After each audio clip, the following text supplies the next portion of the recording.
job, Mama. You did so well. So well. Hi, my name is Yuri Pichinevsky and I'm 34 years old. I am a father of 4 amazing boys, and I own a small construction company in Spokane, Washington. And in January, January 20th of 2026, I will be celebrating 10 years since God set me free from all my addictions. And hello, my name is Katie Pichinevsky. We have been married for 13 years. We have 4 beautiful boys. We attend a church here locally in Spokane, Washington called Father's House. Do you want to share why we are here today? Yes.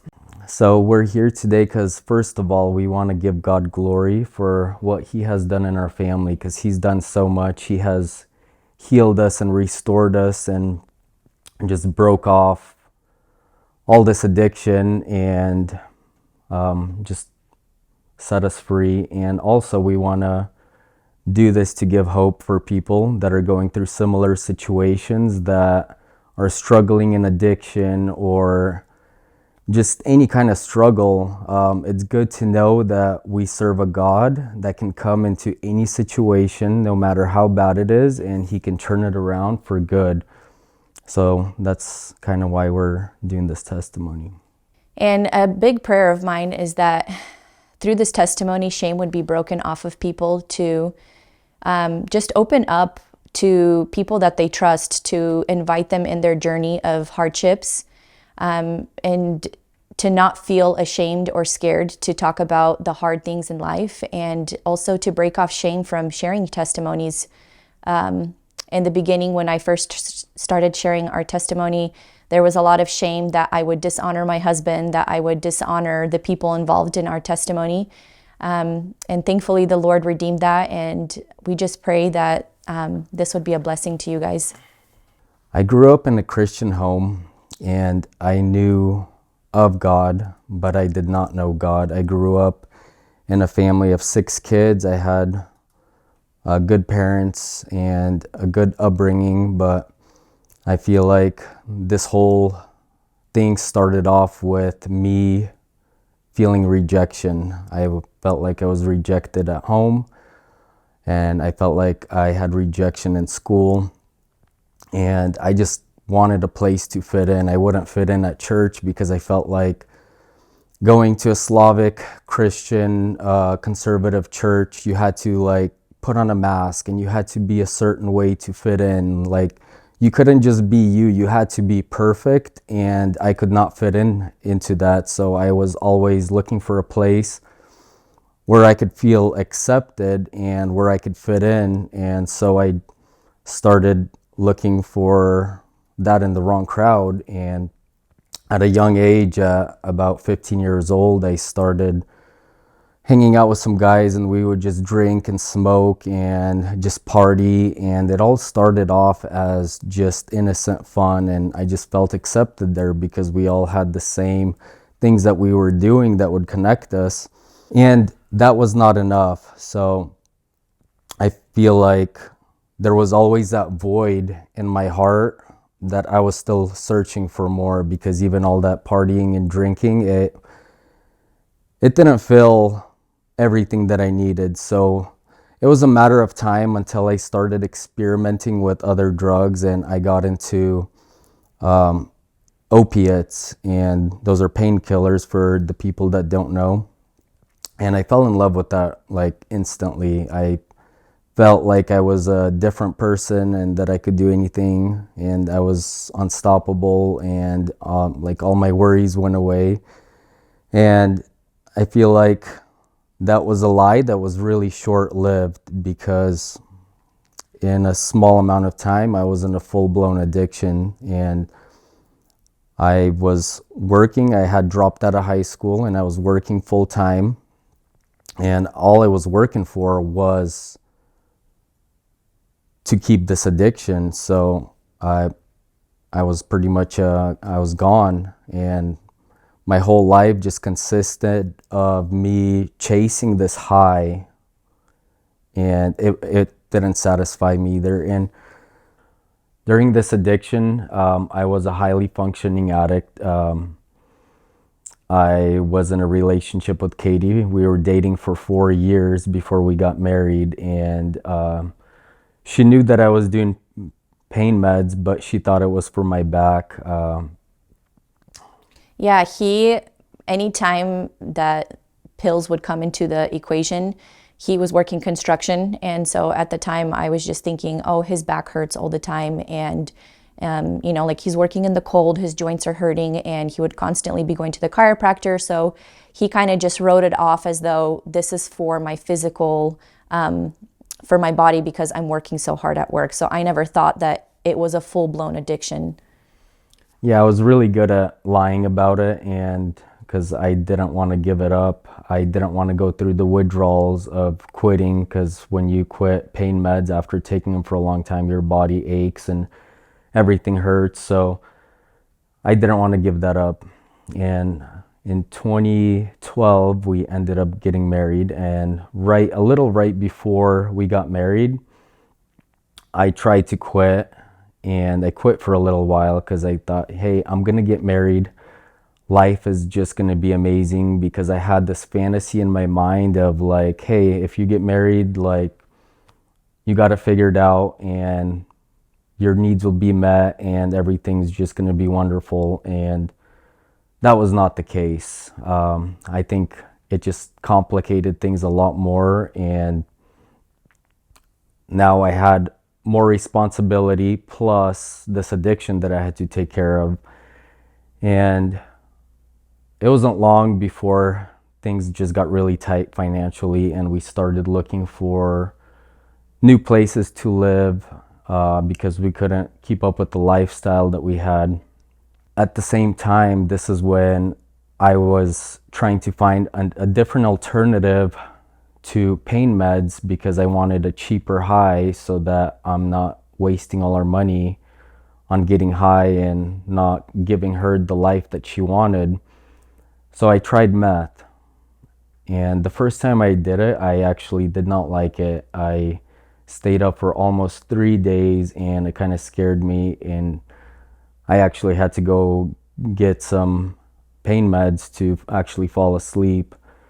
But it wasn't long until I went right back to it. I don't know why, but I went right back to it, and it was a lot cheaper, and I felt like I can function better on it. And even though I was not getting any sleep, I would stay up for 2-3 days at a time, and I would not eat, and then I would lie to her and tell her that I'm just having like sleep problems, or that something was going on, but I was doing meth. And so Katie did not know that I was doing meth. I was really good at lying and being manipulative, and just I was saying that I have a lot of stress and I can't sleep, or I have insomnia and just something's going on with my body, and I just can't sleep. So she did not know what the real reason was. Yeah, from my side, when we got married, I always knew that he was a very trustworthy person. So it never even crossed my mind to think that he was lying. When he would say that, his back hurts, or he's getting tied up at work, or he's busy running an errand, I truly did believe him. Besides him being sleepy all the time, I genuinely had no clue. Now looking back at the story, I could see signs of it, but I think the denial aspect from my end of not thinking that he would have gone so far into it, that tied in with truly just believing what he was saying. I didn't know that he was using meth all the way up until way at the end. Yeah, so that addiction escalated pretty quickly, because with meth, when you're staying up for days and you're not eating, your mind gets really twisted. As you guys can imagine, your psyche is just off because lack of sleep, lack of food. So my mind was so twisted. I would think that she's cheating on me, and I would accuse her, and I would just call her names and try to be super controlling. So our marriage was spiraling out of control super quick. We kept getting into huge fights and arguments, and we would just treat each other like just dogs and cats. Like we were just always fighting. It was not a marriage. It was like hell on earth. And it all really hit the bottom when we got into this really big fight, and I ended up hitting her. And when I ended up hitting her, she got up and she's like, I can't do this anymore. Like, you just took it way too far. I'm taking all my clothes, everything that I have, and I'm out of here. And she went to go live with her sister. At the same time, I was like, I'm not staying here. I don't want to pay for rent. I don't want to stay here. I don't want anything to remind me of this nightmare that we're living in. So I left that place also, and I just started living in trap houses. And trap houses are places where people just do drugs. There are people's houses where it's like a drug house. There's usually a dealer and just a lot of people coming in and out, buying drugs, staying there.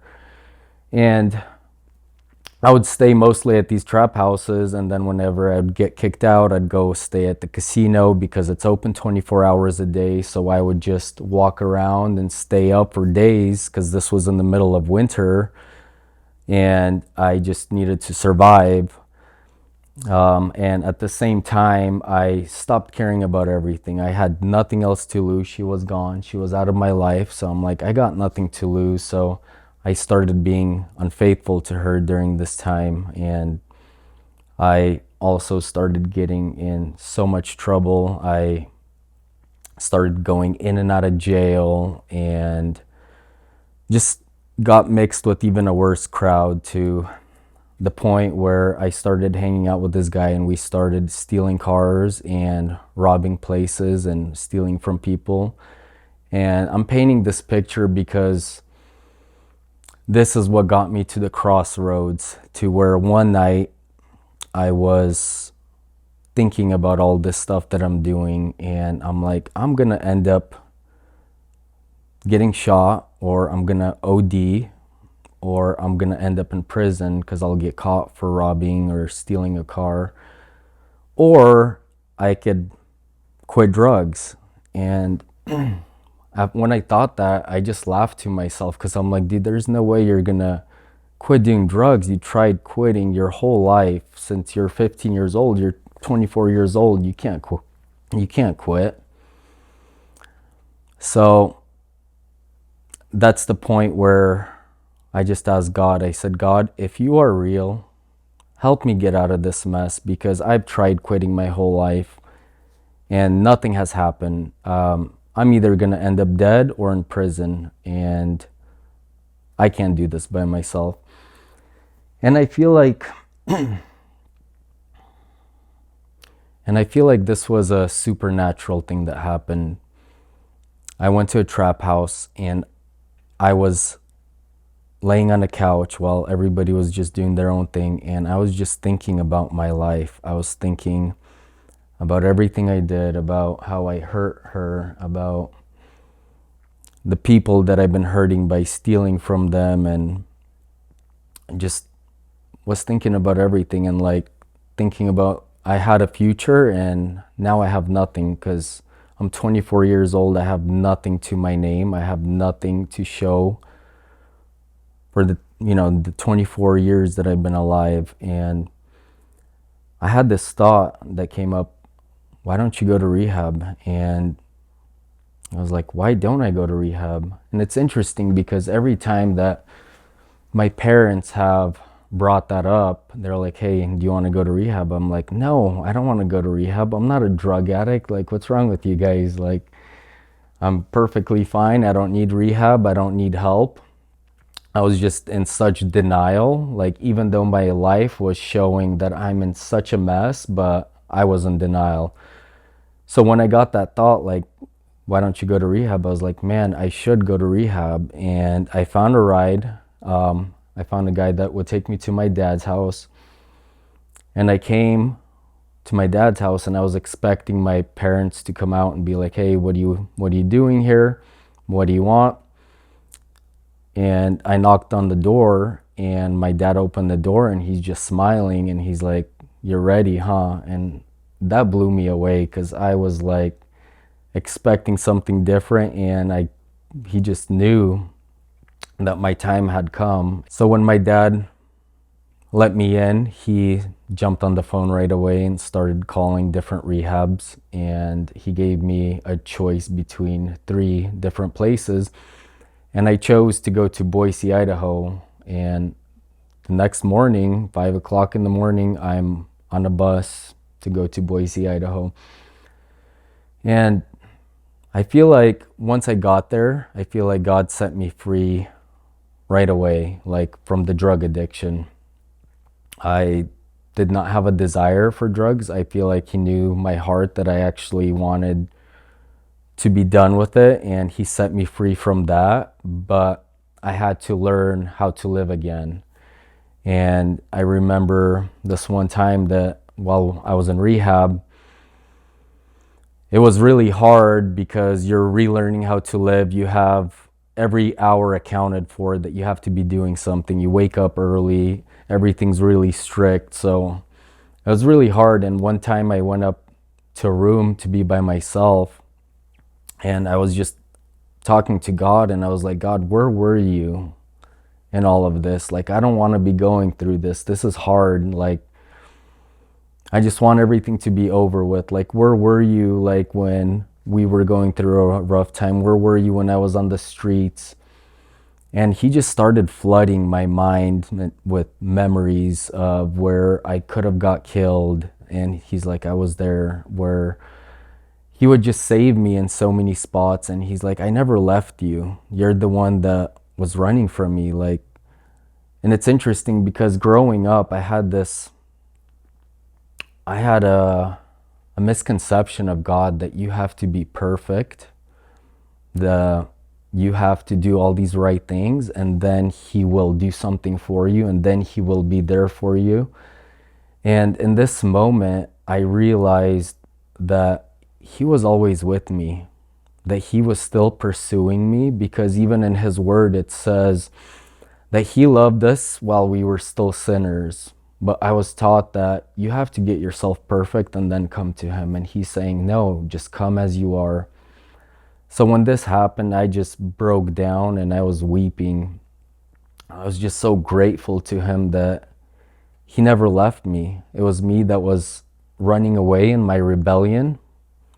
And I was just living my own life, and then blaming him for my own mistakes, for where my life ended up. It was all my doing. It had nothing to do with him. He was always there pursuing me, wanting a relationship with me. When I was at rehab, we had this counselor come from Belarus. He came like a day or 2 after I came, and he was pretty much starting the program. It was a new program that he was trying to get up and running from the ground.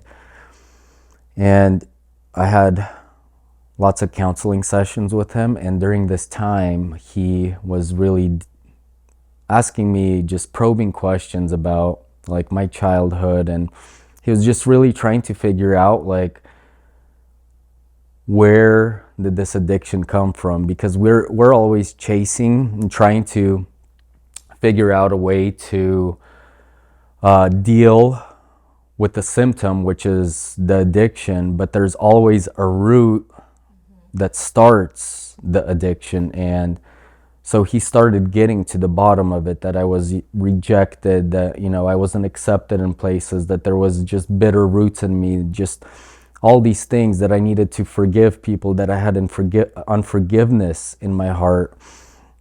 And it was just so awesome, like to get free from all of that, and to know what caused all of this, and just knowing that I could live in that freedom. He truly discipled you through that moment.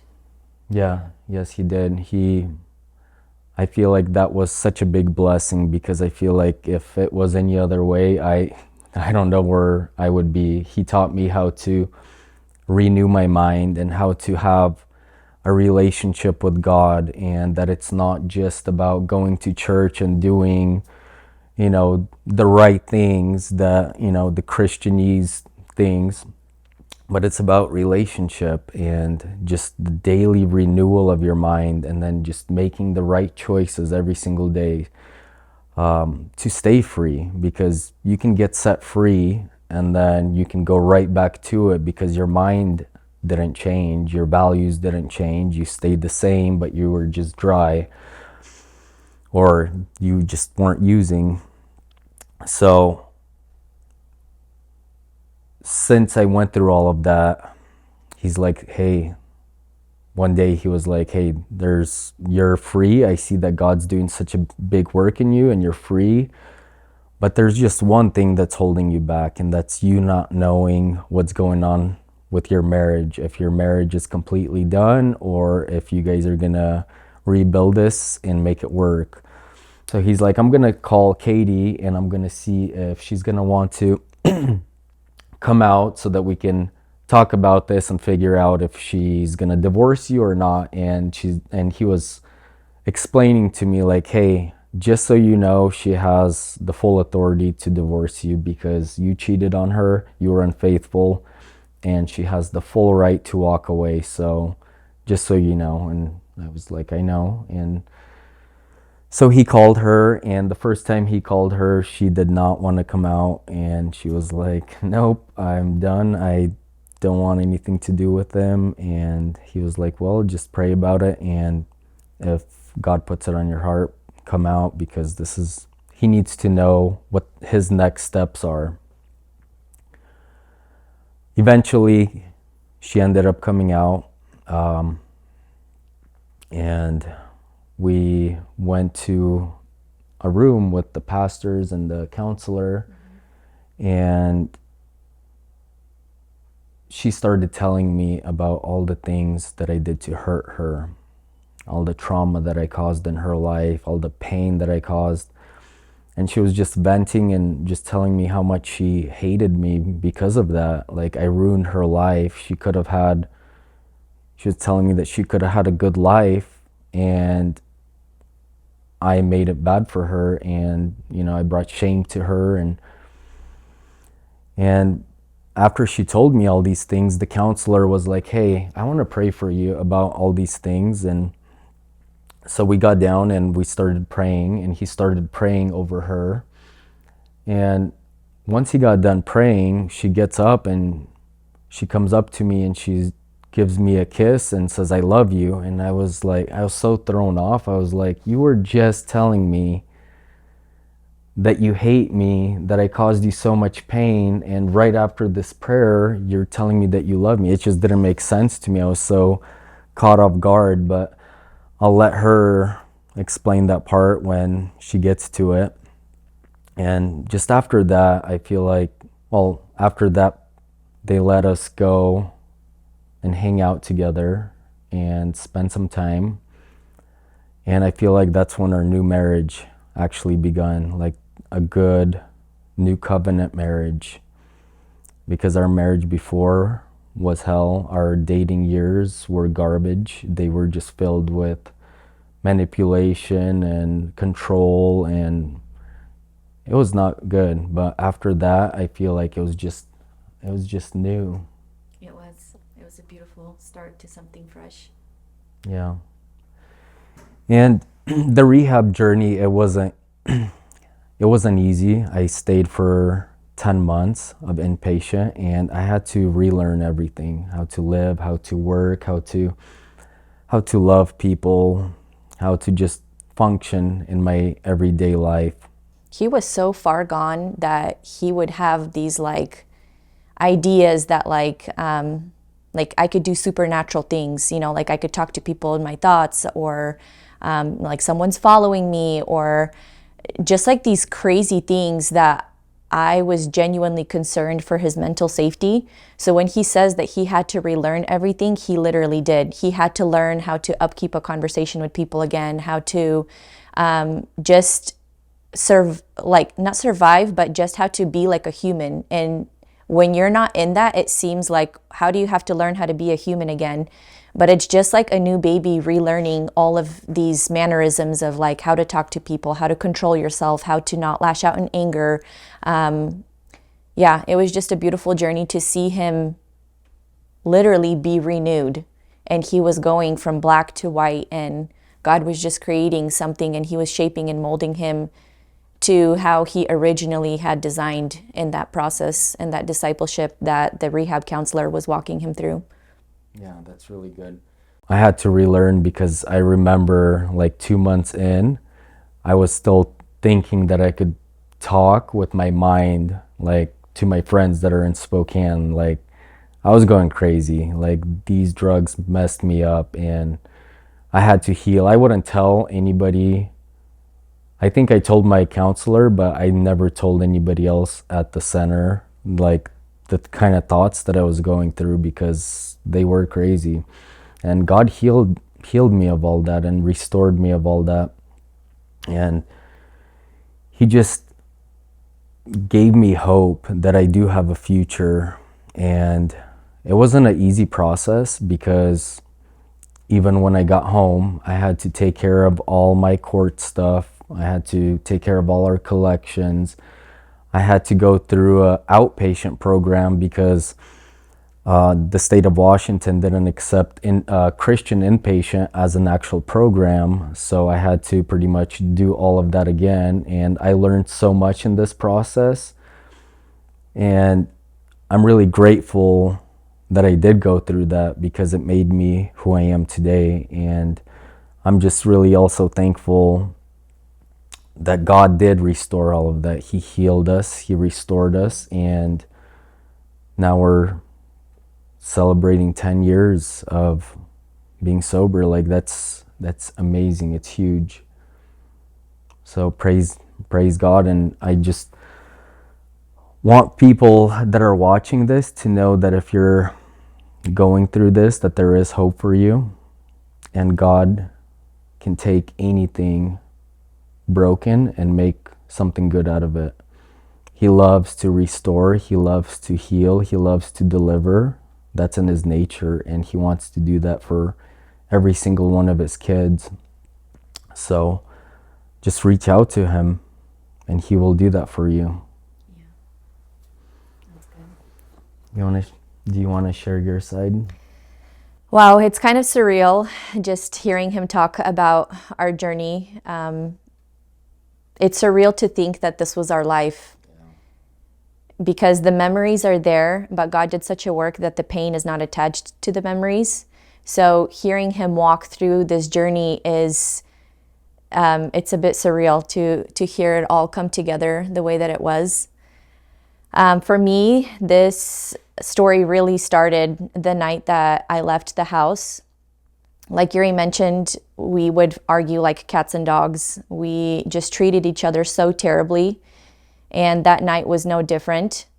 I just want to mention that in our dating days and in the beginning of our marriage up until this point, I have always known him to be a very kind, gentle, a loyal, trustworthy man, very generous. All of these qualities and attributes about him are the very reasons why I fell in love with him.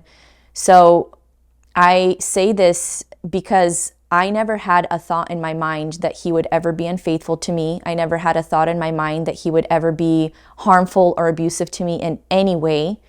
And knowing those things, I pushed that fight over to the edge with my words, because I was like, he'll never hit me. Like, that's just not a possibility. And so in my anger in that moment, I pushed him over to the edge. And that's the night that I ended up leaving, and I had no desire of coming back whatsoever, because for the first time in my life, I became fearful of him.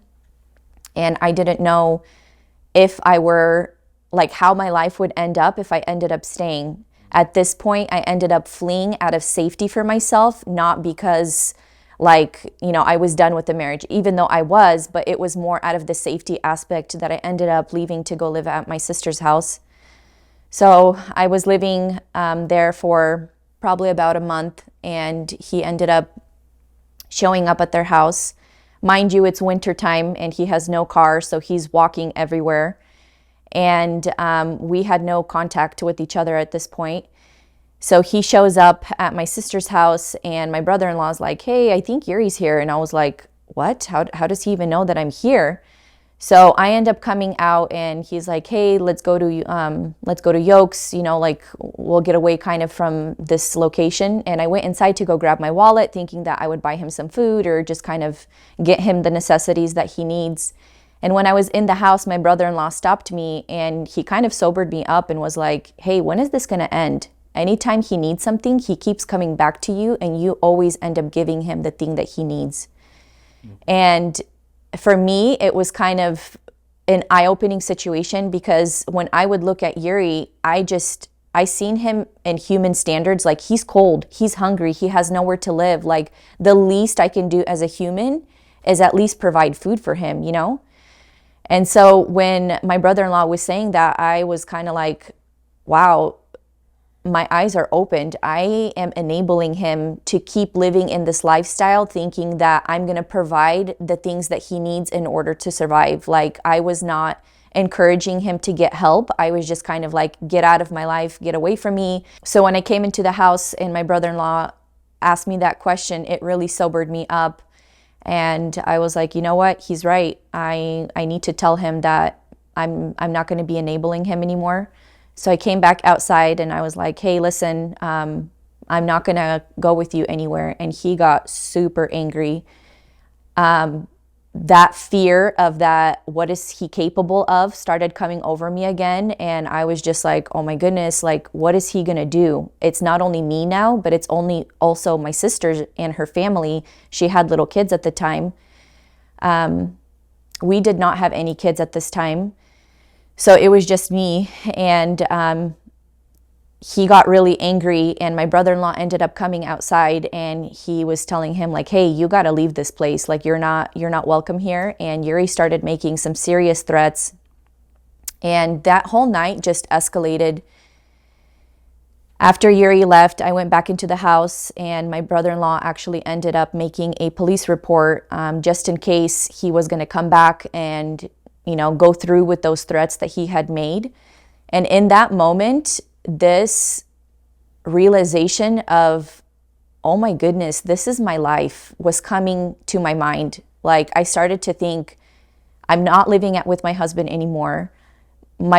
Somebody has to step in and make these calls for me, because I'm not able to protect myself anymore. Authorities have to get involved. And this realization was coming over me, and I started having like a panic attack.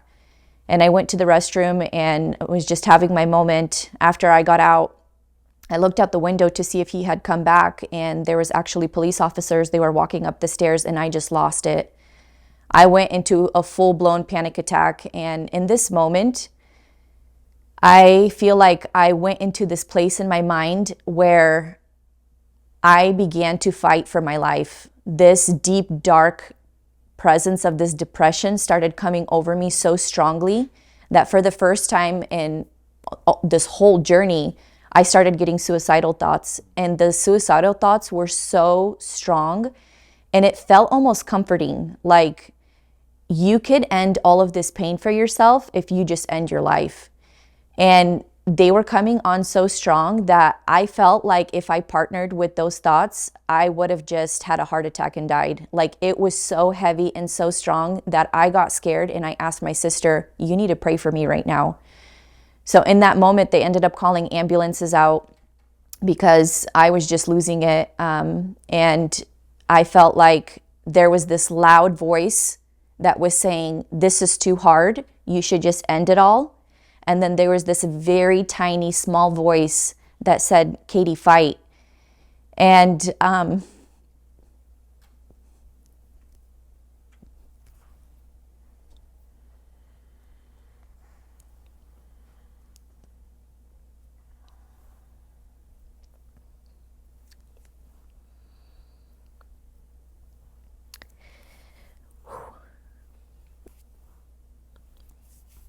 I remember with every last strength that was inside of me, I was saying, I'm sorry, I can't. I was saying to this small voice, I'm sorry, I can't fight anymore. This is just too hard. So I felt myself letting go and just agreeing with those thoughts that I'm not going to do this anymore. And I feel like right at the last second, I mustered up all the strength that I could get. And I said, okay, I'll fight. And I partner with this small voice. And all of a sudden, that voice got so loud. And I felt like this voice just dominated that darkness that was trying to come over me. And for the first time ever, I felt like the Lord was walking with me. Throughout this process, there was so much shame attached to our journey.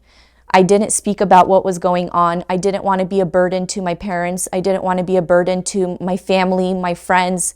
I didn't want anyone worrying about me and just how I'm living my life. So I never shared. And there was so much shame attached to it because throughout our dating years, I would often get the comment that, oh, well, he's drinking, he's smoking, who knows what else he's doing? You need to know what you're getting yourself into.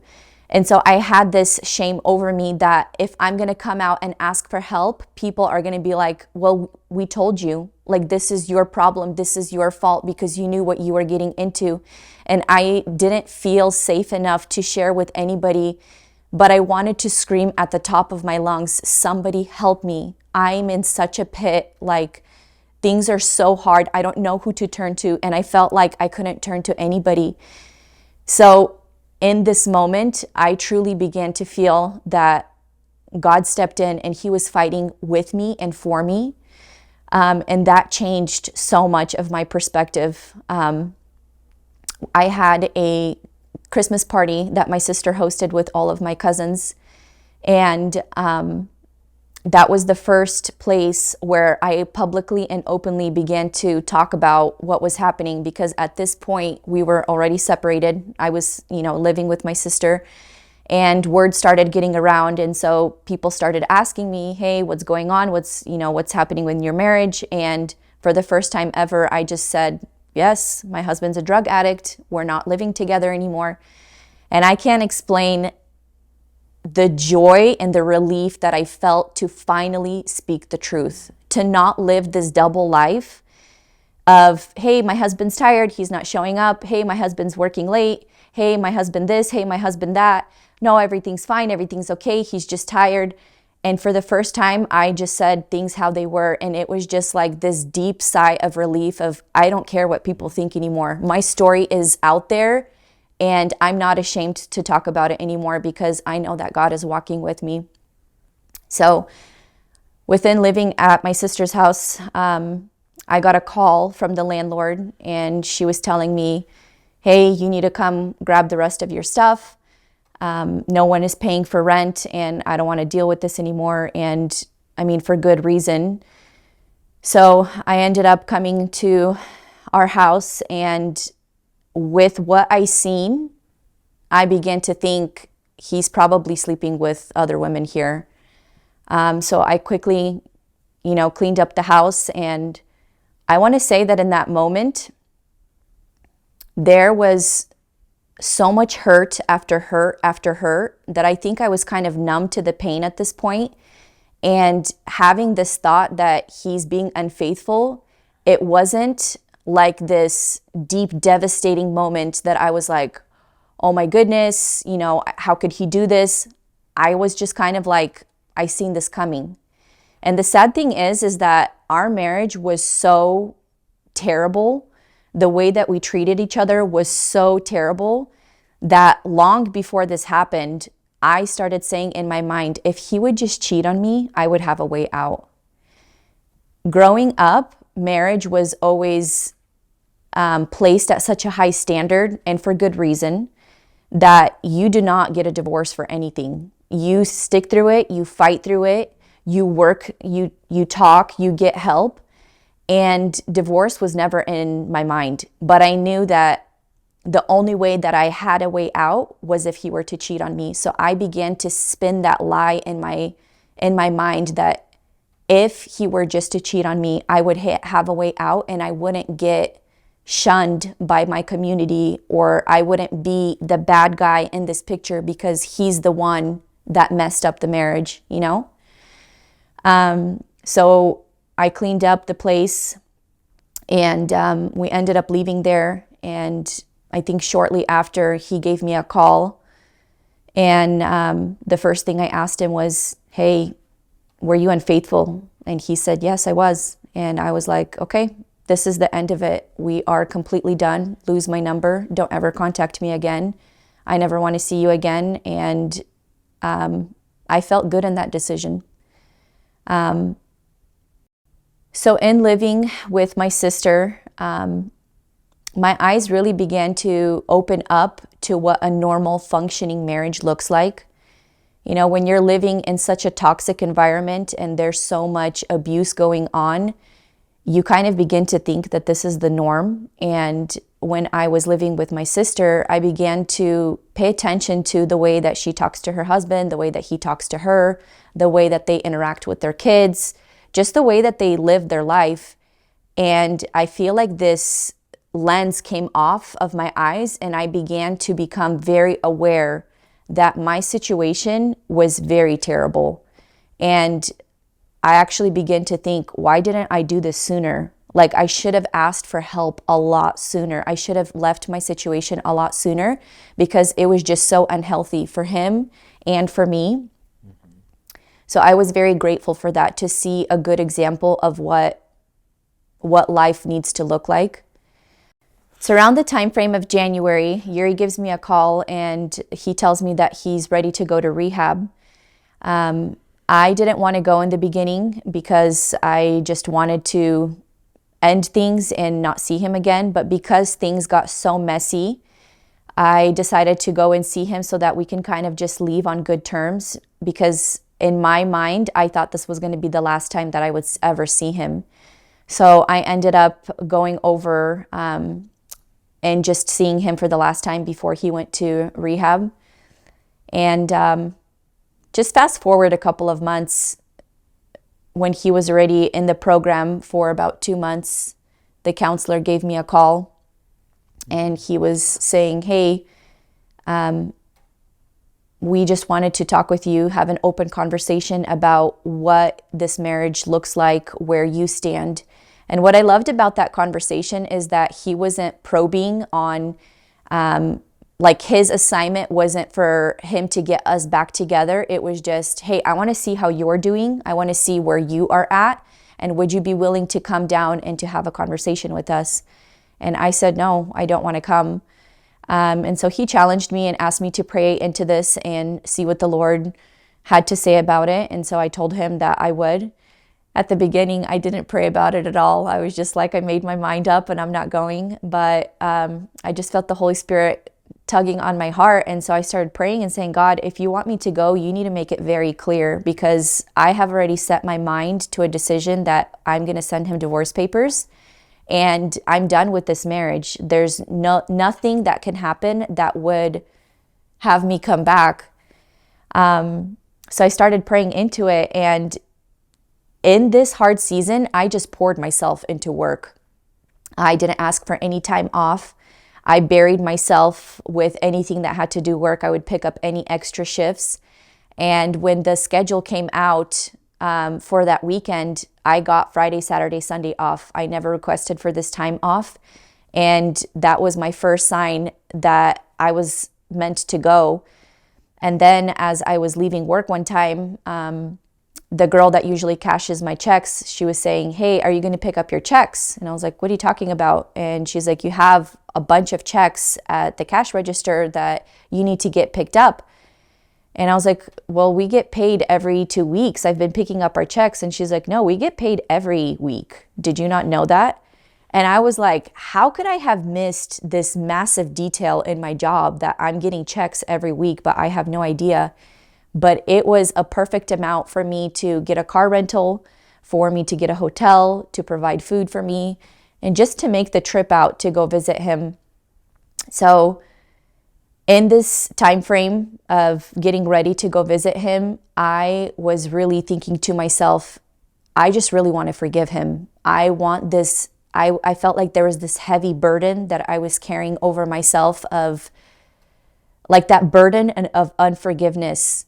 And I was asking everybody that I knew. I would ask my parents, I would ask his parents, anybody that I would come in contact with, what does forgiveness look like for you? What does forgiveness mean? Like, what does it mean to truly forgive a person?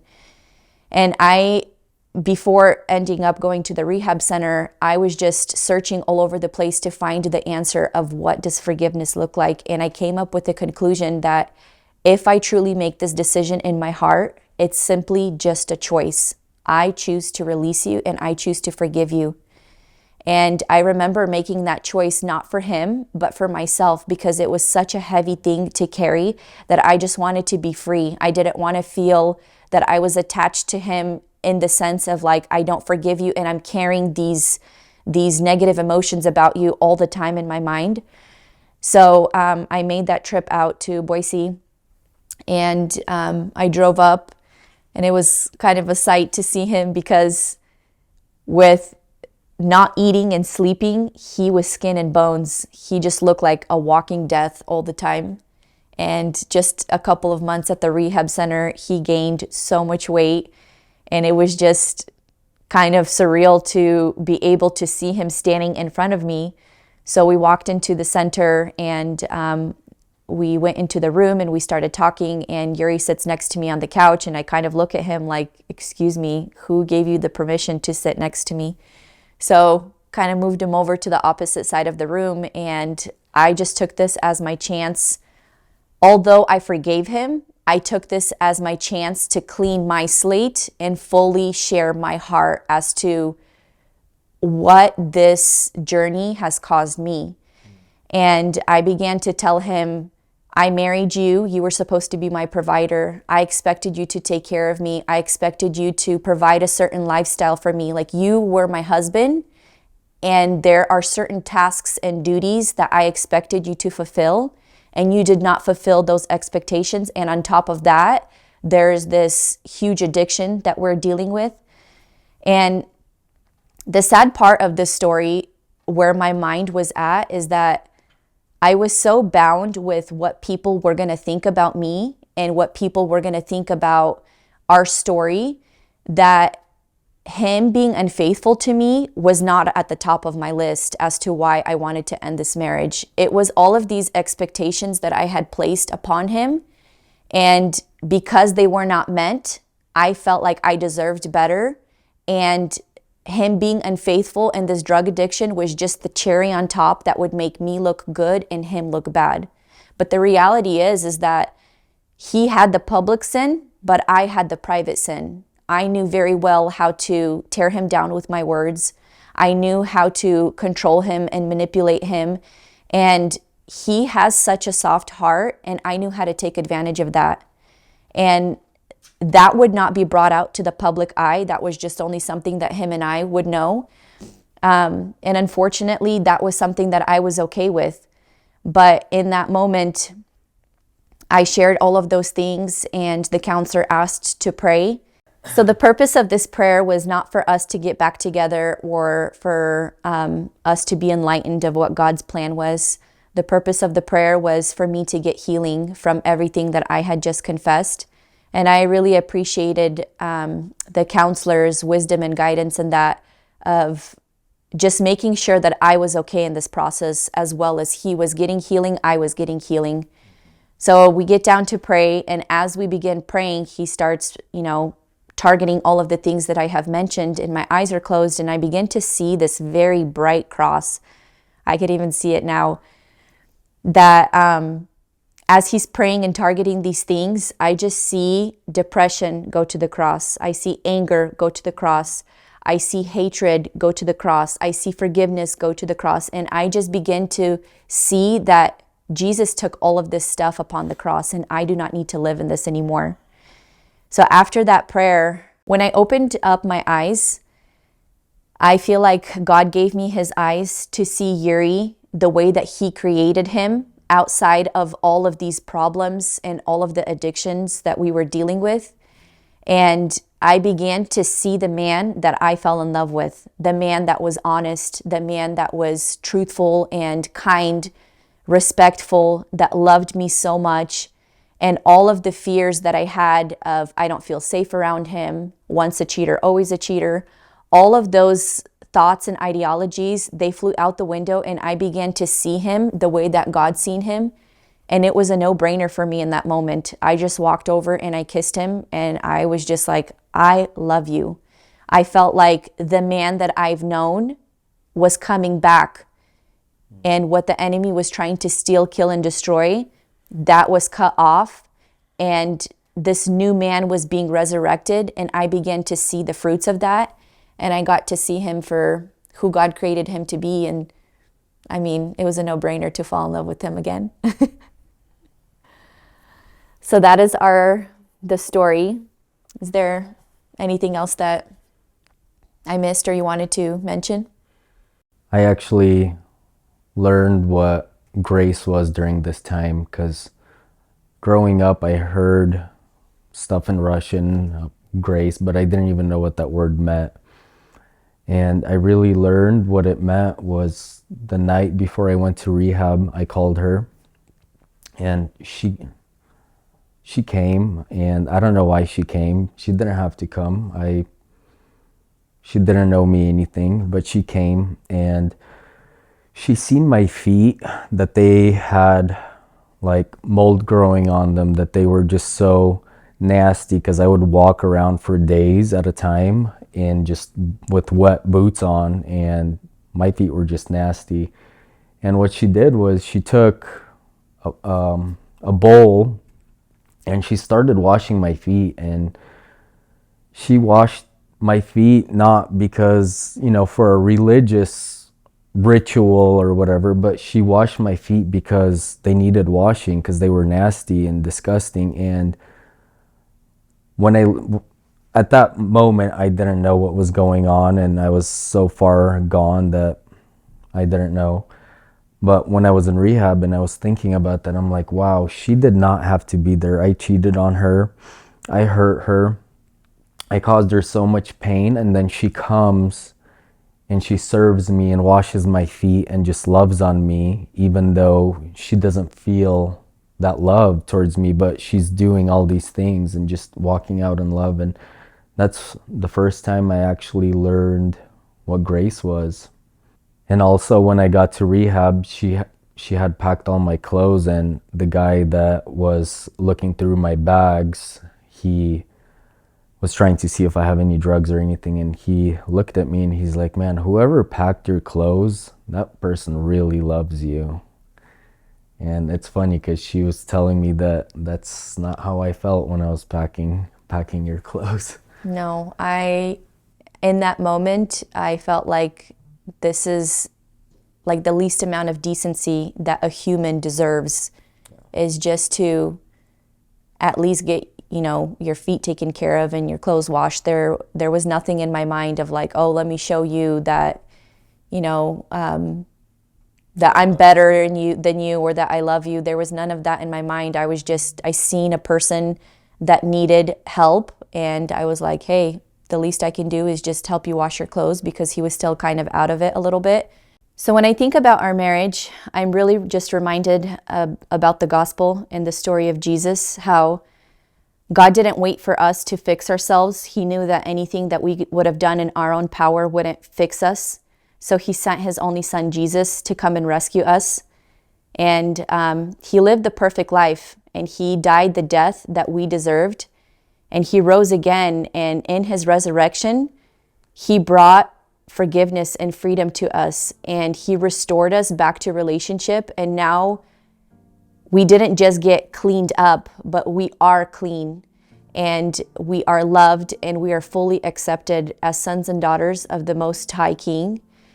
And I'm just so grateful that when I look back at our story, that Jesus truly does shine through this all, that there is the story of redemption, there is the story of forgiveness.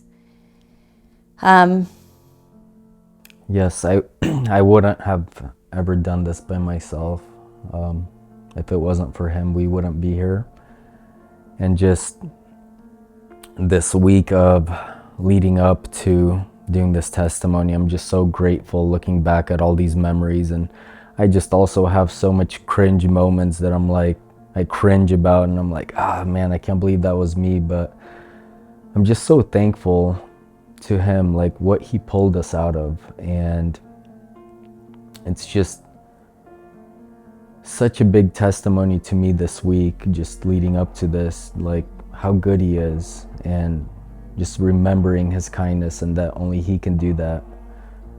I'm just really grateful to him for that. So this is what our life looks like now. The relationship with my mom and my dad have been restored, and the relationship with my sister and my brother-in-law, they all have been restored. We get along very great. We are now living in the dreams that we didn't ever think that would happen. We have 4 beautiful kids. I was always told that I couldn't get pregnant, and thankfully now we have 4 wonderful boys.